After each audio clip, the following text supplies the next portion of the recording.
하나님께 감사와 영광의 박수 올려드리겠습니다. 할렐루야. 네, 그렇게 주님과 함께 날아오르시고 주님과 함께 이겨내시는 여러분 되시길 바랍니다. 아멘. 오늘 데살로니가 후서 말씀을 빠르게 한번 제가 설명해 보도록 하겠습니다. 이 데살로니가 후서 말씀과 제일 잘 어울리는 말씀이 디모데전서 4장 1절이에요. 디모데전서 4장 1절에 보면 오늘날 이 시대의 현상을 잘 말씀해주고 있습니다.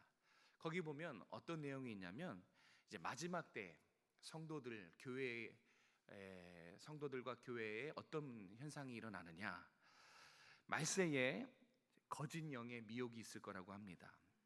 그 거짓 영의 미혹으로 믿음에서 떠나는 성도들이 있을 거다라고 아주 무시무시한 말씀으로 우리에게 전해주십니다.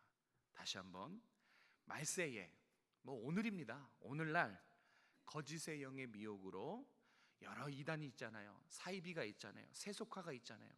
그런 거짓 영의, 적그리스도의 영의 미혹으로 믿음에서 떠나는 누가 있다고요? 성도가 있다는 거예요. 네, 믿음에서 떠나는 누구라고요? 성도.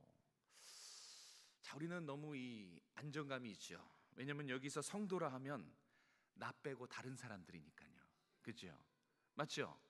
여러분, 여기서 성도라 하면 나는 빼고 하는 말이죠. 절대 아닙니까? 네. 저는 절대 아닙니다 라고 이렇게 자신 있으신 분 계십니까? 장담하십니까 정말? 여기서 저는 절대 그런 일 없습니다. 저는 이단에 빠지는 일 절대 없습니다. 이 장담이 사실 더 무서운 거예요.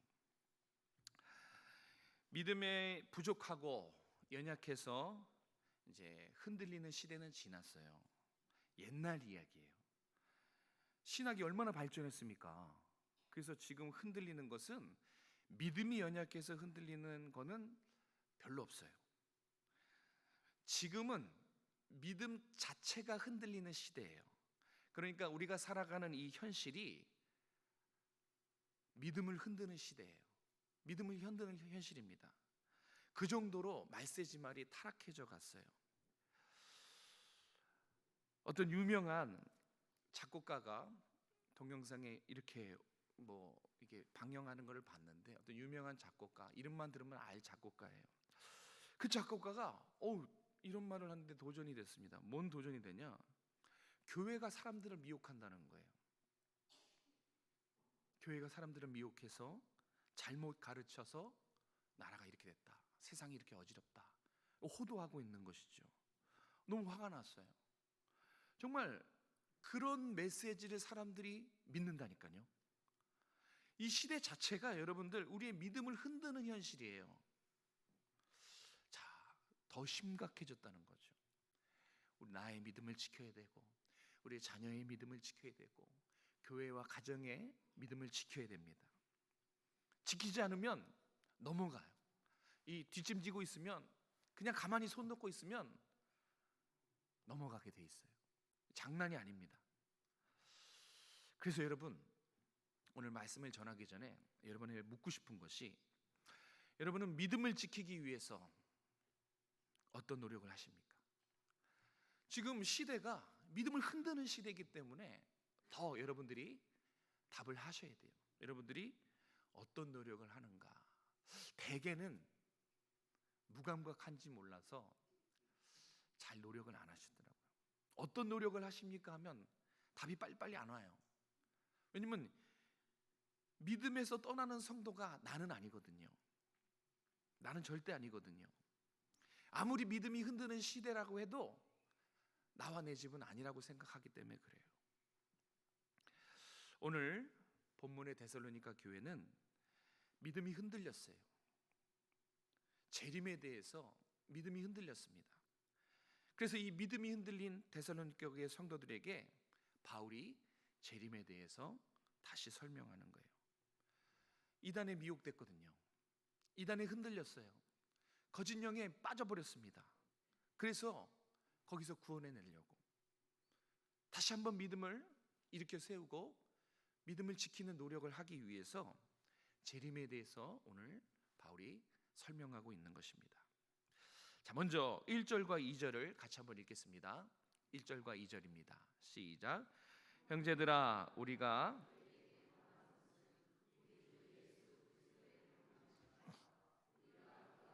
모임에 관하여 영으로나 또는 말로나 또는 우리에게서 받았다 하는 편지로나 주의 날이 이르렀다고 해서 쉽게 마음이 흔들리거나 두려워하거나 하지 말아야 한다는 것이라. 아멘. 권면하는 거죠. 지금 거짓 이단에 미혹된 데살로니가 교회 성도의 모습을 보여주는 거예요. 성경이 이것을 보여줬을 때는 조심하라. 이게 우리의 모습일 수 있으니 조심하라. 당시 데살로니가 교회 성도들은 재림을 오해했습니다. 그러니까 종말론. 근데 오늘날 이 시대도 종말론에 대해서 두렵고 기피하고 오해하는 분들이 많죠. 데살로니가 교회도 그랬어요. 종말론이 미숙했습니다. 아무래도 바울과 함께 공부하는 시간이 짧았기 때문에 종말론은 이 마지막에 있잖아요. 또 잘 못 배웠을 거라고요. 다 마스터하지 못했을 것입니다. 그래서 재림에 대해 자신이 없었어요. 그리고 재림에 대해 너무 혼란스러웠습니다. 여러분, 신구약 전체 성경 66권 중에서 재림 전에 있을 일, 적그리스도의 활동에 대해서 가장 자세히 설명한 하나님 말씀 66권 중에 어딘 줄 아십니까? 어딜까요? 재림에 대해서, 적그리스도에 대해서 가장 잘 설명하고 있는. 네? 맞습니다. 뭐라고 하는지 모르겠지만 맞아요. 데살로니가 후서입니다. 데살로니가 후서예요. 데살로니가 후서 중에서도 데살로니가 후서 2장이 적그리스도의 활동에 대해서, 재림 전에 일어날 일에 대해서 가장 자세히 설명하고 있어요. 왜일까요? 무엇을 말하는 거예요? 지금 이 정도로 데살로니가 교회 성도들은 재림에 대해서 자신이 없어요. 재림에 대해서 매우 혼란스러워해요. 그래서 바울이 그것을 설명하려고 쓴 서신이 데살로니가 후서예요. 그 중에 2장이 가장 구체적으로 설명하고 있습니다. 자, 성도들이 뭐가 재림에 대해서 오해했냐면 이 표현이에요. 주의 재림이 갑자기 호련히 도둑같이 임한다 그랬잖아요. 바로 이 갑자기 도둑같이 임한다는 이 표현에 꽂혔어요. 그래서 자기가 원하는 대로 해석했어요. 갑자기 도둑같이, 이 표현. 이 데살로니가 성도들이 갑자기 임하는 재림을 어떻게 해석했느냐? 즉각으로 해석했어요. 즉각. 네, 곧바로. 거기에 거짓 이단이 부활은 이미 임했다, 이렇게 선동하고 있었고, 모든 사람들은 다 심판을 받는다, 이렇게 미혹했어요. 데살로니가 교회 성도들이 혼란한 중에 이런 거짓 이단의 미혹에 넘어갔어요. 그래서 다 심판받는 줄 알고 이미 부활이 임했고, 그래서 심판을 받아야 되는 거라고 그렇게 선동에 넘어가 버렸습니다. 그래서 심판받을까봐, 지옥에 갈까봐 그리스도의 재림을 두려워하고 있었어요. 이미 왔다고 생각하는 성도들도 있고요.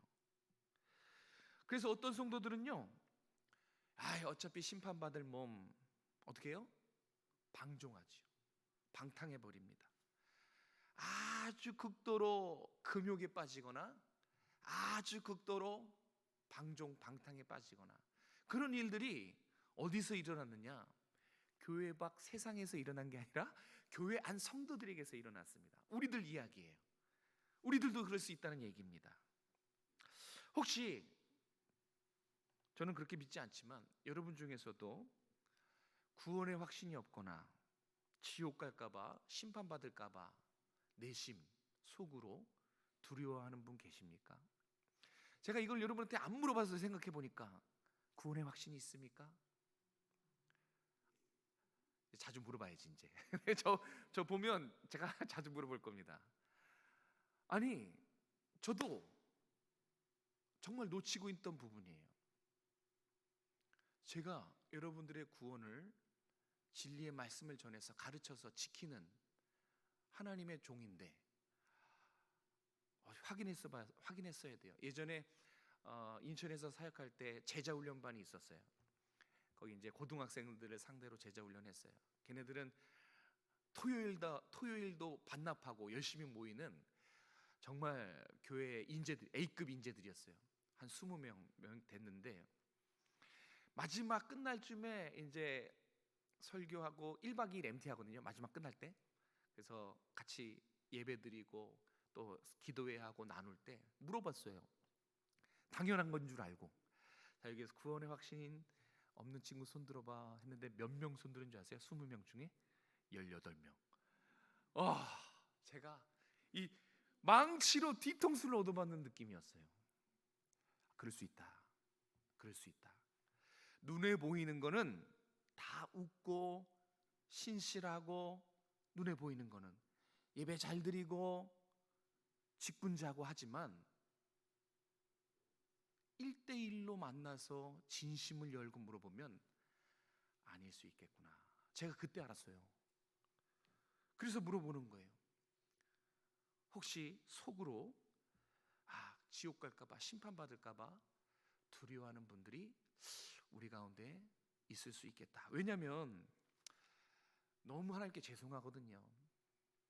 동행한 삶도 아니고 하나님 뜻대로 살지도 못하고 매일 죄 가운데 뒹굴고 회개해도 또 넘어지고 또 누구는 막 살아버리고 도저히 하나님 앞에 죄송해서 난 심판받을 거다, 이렇게 생각하시는 분들이 혹시 이 자리에 계실지 모르겠습니다.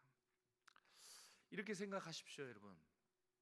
이렇게 생각하십시오. 반드시 이렇게 생각하셔야 됩니다. 뭐냐면, 자, 예를 들겠습니다. 여러분의 자녀가 죽을 죄를 졌어요. 이건 정말 용서받을 수 없는 죽을 죄를 졌어요. 여러분의 자녀가. 그렇다는 얘기예요. 가정입니다. 여기 보니까 이제 자녀가 옆에 있는 부모가 있어서, 자, 그 자녀 죽을 죄를 졌습니다. 벌 받아요, 안 받아요? 죽을 죄를 졌어요. 벌 받아요, 안 받아요? 받죠. 벌은 받습니다. 자, 그런데 죽을 죄를 진 자녀, 내 자녀예요, 아니에요? 그렇죠. 내 자녀임에는 틀림이 없죠. 그죠? 죽을 죄를 졌다고 해서 내 자녀에서 관계가 끊어지는 게 아니에요. 죽을 죄를 졌어도 내 자녀고 죽지 않을 죄를 졌어도 내 자녀죠.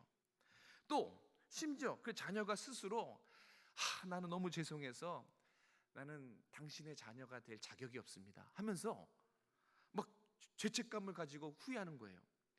자, 난 당신의 자녀가 될 자격이 없습니다 해도 그 자녀 내 자녀예요, 아니에요? 맞아요. 내 자녀임에는 틀림이 없어요.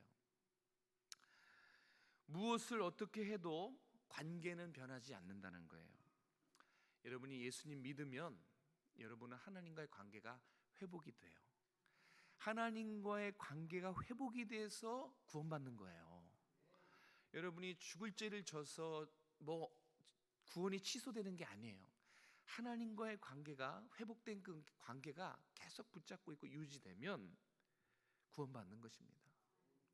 죽을 죄를 져도 하나님과의 관계 때문에 천국을 가는 거예요. 그러니까 우리가 중요하게 생각하고 신앙에서, 우리 신앙생활에서 정말 제일 우선순위로 생각할 것이 하나님과의 관계예요. 예배는 하나님과의 관계를 증명하는 시간이에요. 여러분이 적어도 이 자리에 나와서 앉아 있다는 것 자체는 내가 하나님의 자녀인 것을 증명하는 거예요. 여러분, 그래서 자신감을 가지세요. 죄 때문에 구원이 취소되는 게 아니에요. 그 죄 때문에 예수님이 오신 거예요. 하나님과의 관계, 예수 그리스도의 보혈로 하나님과 관계가 회복되면 내가 하나님의 자녀이라는 것은 틀림없는 사실이에요. 뭘로 해도 이 관계는 변하지 않습니다. 오늘 이단에 미혹된 이 데살로니가 성도들의 모습을 성경은 우리에게 보여줍니다. 부족하고 연약하거든요. 그렇지만 하나님의 자녀로서 그 믿음을 붙잡고 살아가면 다시 돌아옵니다. 제가 예전에 이단에 미혹된 분들을 한번 만났는데 정말 그 부모의 기도, 끊임없는 포기하지 않는 그 부모의 기도, 결국 자녀가 어떤 상황에 놓여서 다시 돌아오고 다시 치유를 받더라고요. 하나님과의 관계를 붙드시는 여러분 되시기 바랍니다. 하나님과의 관계를 꼭 붙드십시오. 예배가 너무너무 소중한 거예요. 예배에 하나님의 임재, 찬양을 통한 하나님의 은혜, 고백, 이런 모든 예배의 모든 예전들이 너무너무 중요한 우리들의 신앙의 모습입니다. 우리 이 정말 신앙, 믿음을 흔드는 이 시대, 정말 믿음대로 살기 힘든 이 시대에 여러분 꼭 하나님과의 관계에 붙잡고 믿음의 승리를 거두는 여러분 되시길 주님의 이름으로 축복합니다. 아멘. 자, 두 번째 우리 3절과 4절 말씀 같이 한번 읽겠습니다. 3절과 4절입니다. 시작. 누가 어떻게 하여도 너희가 미혹되지 말라.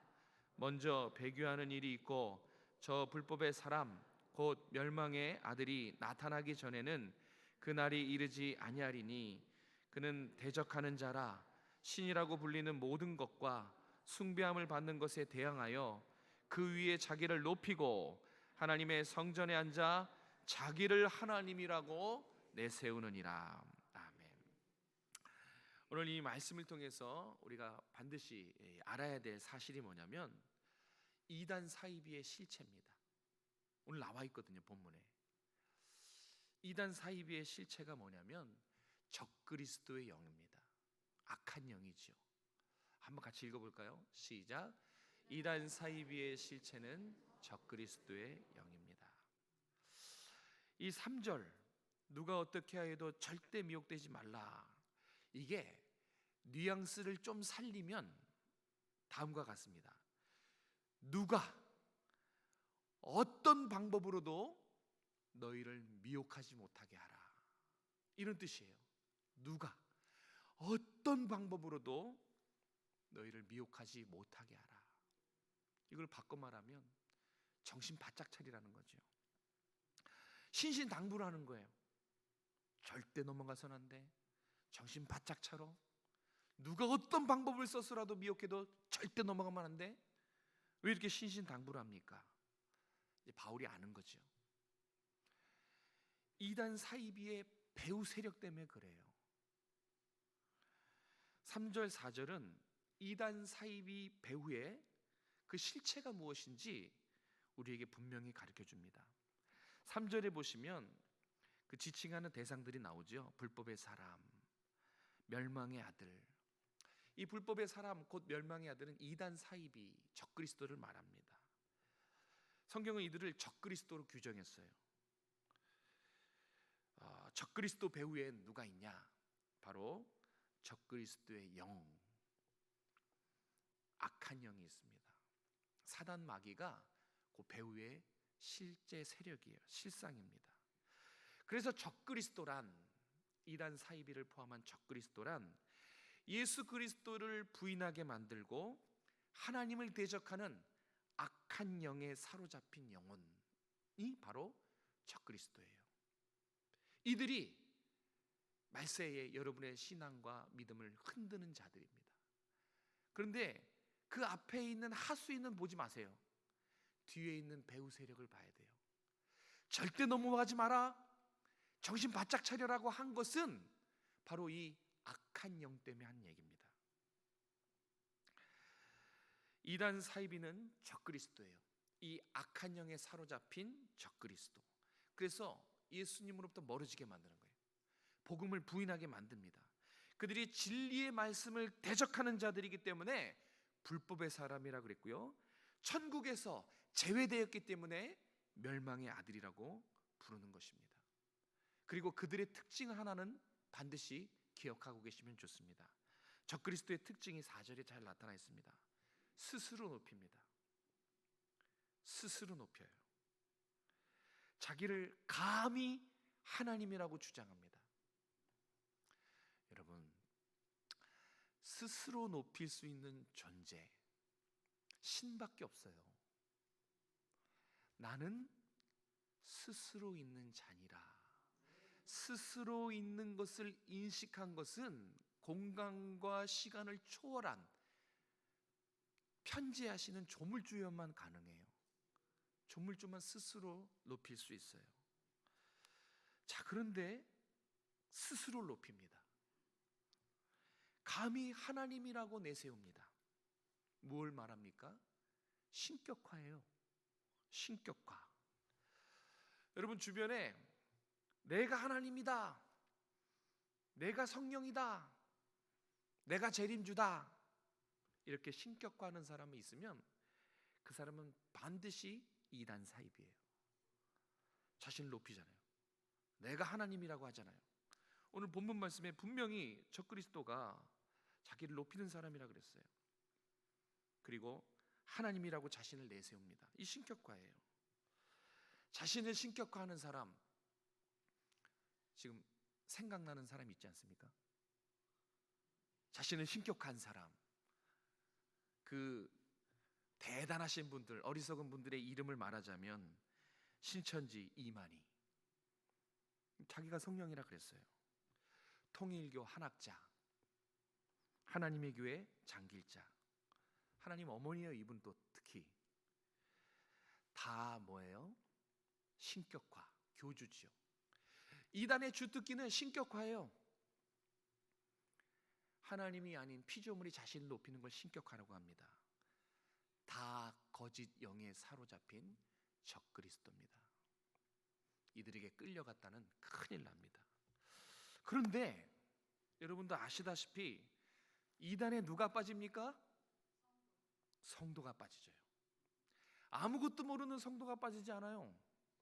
뭔가 좀 아는, 열심히 있는 성도가 빠져요. 무식한 사람이 빠지지 않습니다. 똑똑한 사람이 빠져요. 네, 이단에 가서 보세요. 교수도 있고요, 목사도 있고요, 지식인도 있고요, 똑똑한 사람 거기 다 있습니다. 난 안 넘어가, 장담한 사람 거기 다 있습니다. 네, 큰일 나요. 장담했다가는. 왜냐? 왜 이렇게 바울이 신신당부하느냐? 여러분, 이단은, 사이비는요, 그 사람을 상대하는 것이 결코 아닙니다. 절대 그렇지 않아요. 이단을 상대하는 것은 그 배후 세력인 미혹의 영을 상대하는 거기 때문에 지식인도 빠지고 목사도 빠지고 성도도 빠지고 하는 거예요. 왜? 미혹의 영, 악한 사탄을 우린 이길 수가 없어요. 우리의 연약함과 우리의 장단점, 뭐가 부족한지, 우리가 어디서 넘어지는지, 어디서 미끄러지는지 잘 알거든요. 제 친구 이름을 댈 수는 없고, 이게 지금 홈페이지에 올라가죠. 네. 저 고등학교 때 재고 친구면서 교회 친구가 있습니다. 그 친구네 가정이 다 이단에 빠졌어요. 심지어 그 친구의 엄마는 저희 모교의 전도사님이었어요. 그리고 그 친구의 동생은 지금 방송 활동을 하고 있습니다. 어떻게 빠진 줄 아십니까? 그 친구 아버지가 안수 집사님이었는데 부도가 났어요. 부도가 날 위기였어요. 돈이 필요해요. 근데 누가 접근했습니다. 내가 2억 대줄게. 그래서 넘어갔어요. 돈이 부족할 때 돈이 필요한 걸 알지요. 그래서 2억을 대주는 조건으로 어디 가서 성경 공부 한번 합시다. 그렇게 시작하는 거예요. 여러분, 제 허락 없이 여러분 밖에서 성경 공부 절대 허락 안 합니다. 아니, 목사한테 비밀로 해서 가서 배울 게 뭐가 있어요? 상식적으로 생각해봐요. 목사한테는 절대 말하지 말고 갑시다. 아니 뭐 제가 여러분들 그거 안다고 해서, 저는 여러분들 해코지 하는 사람이 아니에요. 목사가 모르고 나가서 공부하는 게 그게 이상한 거예요. 절대 교회 밖에 뭐 성경 공부다, 기도 공부다, 얼씬도 하지 마십시오. 얼씬도 하지 마십시오. 네, 필요하면 요청을 하세요. 제가 몸이 부셔지는 한이라도 양육반 다 만들 거예요. 교회 안에서 다 할 수 있어요. 그러니까 밖으로만 나가지 마십시오. 우리는 미혹의 영을 이길 수가 없어요. 정확히 알아요. 어디서 두려운지, 어디서 조급한지 알아요. 그렇게 해서 그 안수 집사님부터 해서 그 전도사님부터 해서 신천지 복음방에서 완전히 이단에 미혹됐어요. 그리고 그 친구네 집이 이단에 신천지에 넘어가고, 그 집이 저희 모교의 성도 200명을 데리고 나갔어요. 장난 아니에요. 장난 아니에요. 그 중에서 한 80명이 다시 돌아왔는데 120명은 여전히 열심히 해요. 정말 열심히입니다. 제가 이렇게 들어보면 와, 정말 혀를 내둘릴 정도로 열심히 해요. 이길 수가 없다는 얘기죠. 오늘 단둘이 합니다. 이단을 만만하게 보셨던 분들, 사람으로 생각해서 자신만만했던 분들 진짜 조심하셔야 돼요. 있어서 그래요. 아, 목사님 저는 안 넘어갑니다. 있어서 하는 말이에요. 제가 다 근거 없이 얘기했겠습니까? 있으니까 하는 얘기예요. 사람으로 보기 때문에 저는 괜찮다고 생각하는, 장담하는 거예요. 미혹의 영을 상대하는 거예요. 미혹의 영을 이길 수가 없어요. 그러면 마지막으로 어떻게 이 미혹의 시대에, 이단 사이비가 범람하는 이 시대에 우리의 믿음을 지킬 수 있는가? 그게 바로 5절이에요. 5절. 자, 우리 5절 말씀 같이 한번 읽도록 하겠습니다. 여러분이 이단 얘기를 하면 집중을 잘 하시네요. 네. 자, 5절 같이 읽겠습니다. 시작. 내가 너희와 함께 있을 때에 이 일을 너희에게 말한 것을 기억하지 못하느냐. 아멘. 자, 이게 무슨 얘기냐면, 자, 너희들 나와 3주 동안 공부하고 하나님 말씀 배웠던, 그 나와 함께 성경 공부했던 배웠던 것을 너 그거 기억 못하냐? 하면서 권면하는 거예요. 다시 말해서 말씀으로 돌아가는 거예요. 여러분, 교회는요, 성도에게 말씀을 바르게 가르쳐야 되는 곳이에요. 그러니까 여러분들은 교회 그리고 목회자한테 바르게 가르쳐 달라고 요청하셔야 돼요. 그리고 성도는 바른 말씀을 배워야 될 의무가 있어요. 책임이 있어요. 여러분, 요청하셔야 되는 거예요. 그래서 교회는 말씀을 바르게 가르치고 성도는 말씀을 바르게 배워야 되는 거예요. 이게 너무너무 중요해요.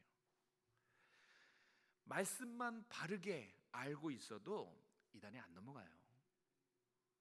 절대 안 넘어갑니다. 이단으로부터, 미혹의 영으로부터 나의 신앙과 우리 자녀의 신앙과 가정을 지키기 위해서는 말씀을 바르게, 말씀을 사모해야겠지만 말씀을 상고하는 자세가 필요해요. 확인하는 자세. 오늘 들은 말씀을 다시 복습하는 자세가 너무너무 필요해요. 저희 어머니가 참 귀가 얇으세요. 그래서 옛날에는 기어바이라 그래가지고 이 전철에 이게 리어카 끌고 다니는 분 있잖아요. 저희 어머니 한번 전철 타면 꼭 양손에 뭔가를 들고 오시죠. 아, 좋다고 하면 그냥 다. 혹시 귀 얇으신 분들 이 자리에 안 계십니까?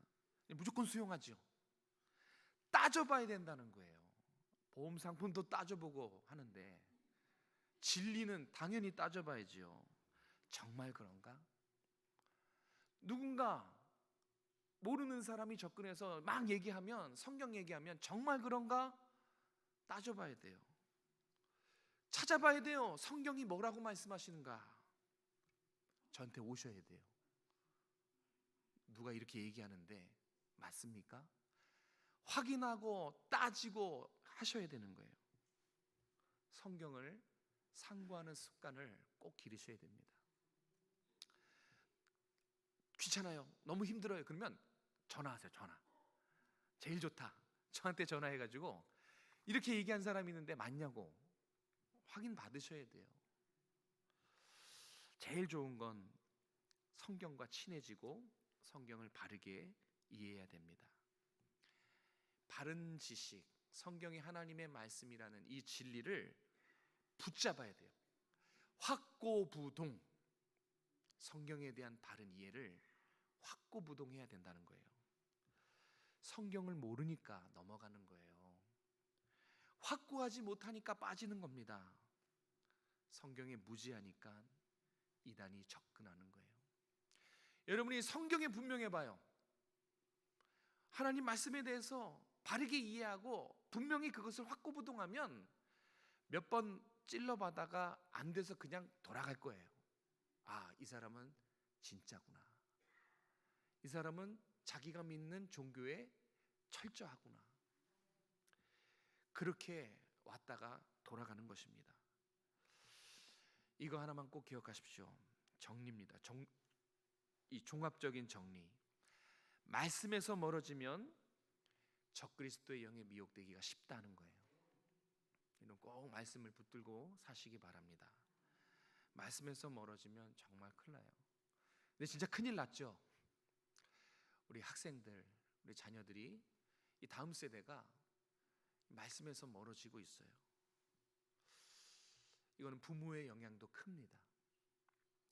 제가 조금 실수했던 게 뭐냐면, 우리 아이들한테 참 미안한 게, 저희 아이들, 너무 피곤하고 힘드니까 집에 가면 쉬고 싶어요.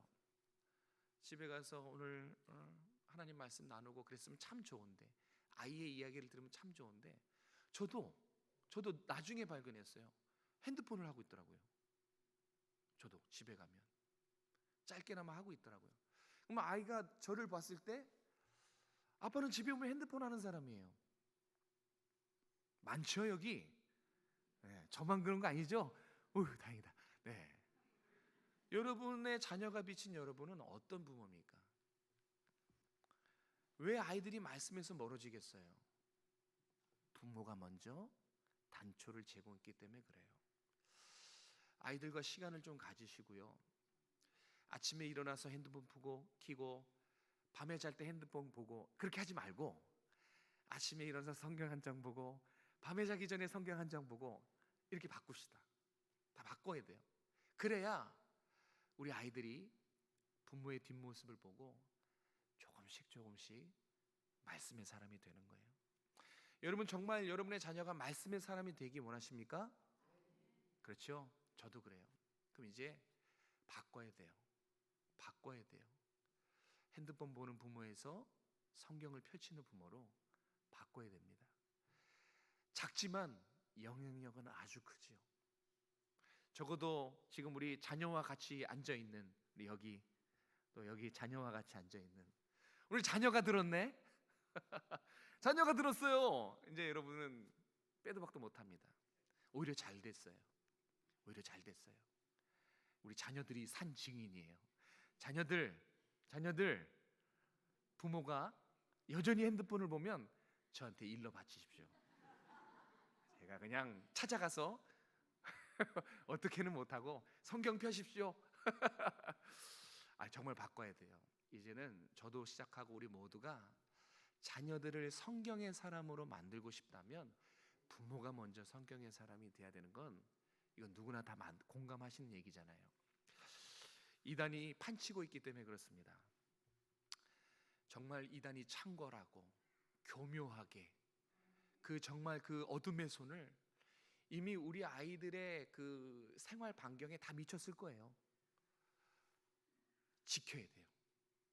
말씀에서 멀어지면 안 되고, 나의 신앙과 자녀들의 신앙과 가정의 신앙, 진리의 말씀밖에 없어요. 진리의 말씀을 붙잡고 부모 세대부터 일어납시다. 그러면 자녀들도 멋있는 말씀의 사람으로 일어날 줄로 믿습니다. 기도하겠습니다. 하나님, 참으로 두렵고 떨립니다. 우리에게 이 말씀을 하셨으니 이 말씀을 지키고 실천하는 신앙까지 허락하여 주시옵소서. 정말 세속화의 바람과 이단 사이비의 거침없는 공격이 우리 가정과 나의 신앙과 나의 현실과 우리 아이들의 삶을 요동하게 만들고 침노하게 만듭니다. 하나님, 이런 믿음으로 살기 힘든 이 시대에 정신 차리고 깨어서 적그리스도의 영을 대적하며 기도로 깨어있고 말씀으로 깨어있는 우리 오정성화교회가 되길 원합니다. 우리 부모 세대들이 먼저 하나님 앞에서 진실하고 하나님 앞에서 정직한 신앙으로, 경건한 신앙으로 세워질 수 있도록 도와주시고, 그 모습을 본 자녀들도 머지않아 부모의 모습 본받아서 말씀의 사람으로, 기도의 사람으로, 성령의 사람으로 다음 세대가 굳건하게 세워질 수 있도록 은혜 베풀어 주시옵소서. 한 주간에 우리의 삶을 동행하여 주시고 섬기는 삶, 말씀과 동행하는 삶이 될 수 있도록 함께하여 주시옵소서. 거룩하신 예수님의 이름으로 기도드렸습니다.